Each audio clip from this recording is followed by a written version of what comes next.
இன்றைக்கி நம்ம என்ன செய்ய போகிறோம்னா சேனக்கிழங்கு சிக்கன் குழம்பு மாதிரியே செய்யலாம். ஃபஸ்ட்டு எடுத்து சேனக்கிழங்கு நல்லா கழுவிட்டு வெட்டி எடுத்துக்கோங்க ரெண்டாக.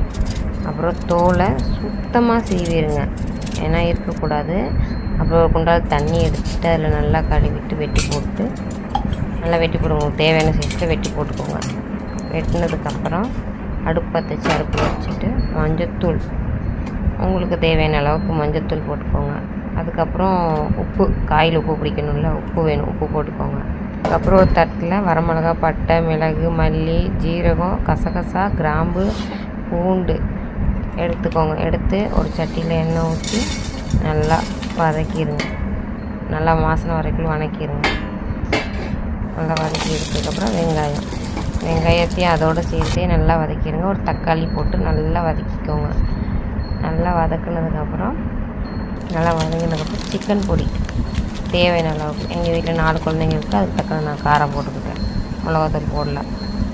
அதோட மல்லித்தூள் கொஞ்சம், அப்புறம் தேவையான அளவுக்கு மஞ்சத்தூள் போட்டு நல்லா வதக்கிடணும். நல்லா வதக்கி எடுத்துகிட்டு சோம்பு போட மறந்துட்டீங்க, சோம்பு கண்டிப்பாக போட்டுக்கோங்க. அதை அப்படியே ஆறுனதுக்கப்புறம் மிக்ஸி ஜாரில் மாற்றி நல்லா அரைச்சி பேஸ்ட்டாக எடுத்துகிறோம். அதே குக்கரில் நல்லெண்ணெய், உங்களுக்கு தேவையான அளவுக்கு நல்லெண்ணெய் சேர்த்துக்கோங்க. அப்புறம் கொஞ்சோண்டு கடுகு, வெங்காயம், கருவேப்பிலை போட்டு நல்லா வதக்கிட்டு, நல்லா வதக்குனதுக்கு ஒரு பச்சை மிளகாய், ஒரு தக்காளி போட்டு நல்லா வதக்கிக்கோங்க.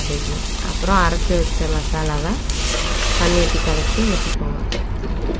தண்ணி ஊற்றி கரைச்சதுக்கப்புறம் தேவையான அளவுக்கு உப்பு போட்டு கொஞ்சம் கிண்டி விட்டுட்டு, அப்புறம் புளி தண்ணி, அதுவும் தேவை, உங்களுக்கு எவ்வளோ புளிப்பு வேணுமோ அதுக்கு தகுந்த மாதிரி. அப்புறம் சேனக்கிழங்கு வேக வச்சு வச்சுருந்தீங்களா, அதை அப்படியே அள்ளி உள்ளே போட்டு எல்லாத்தையும் அள்ளி போட்டுட்டு எல்லாத்தையும் ஒரு கிண்டி குக்கர் விசில் போட்டு மூடி வச்சதுக்கப்புறம் கரெக்டாக ஒரு 2 விசில் 3 விசில் நல்லா வேக வச்சு குழம்பு ரெடி ஆகிடுச்சிங்க. எல்லோரும் செஞ்சு பார்த்து சாப்பிட்டுட்டு கமெண்ட் பண்ணுங்கள்.